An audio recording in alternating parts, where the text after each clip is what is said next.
The last tab in the requirement gathering phase and also in all of other phases is the Phase Review tab.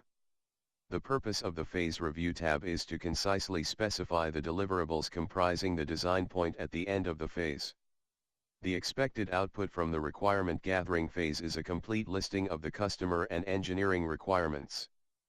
But being a flexible design paradigm, the ecosystem leaves it up to the designer to choose the tools best suited to accomplish the goal for the project at hand.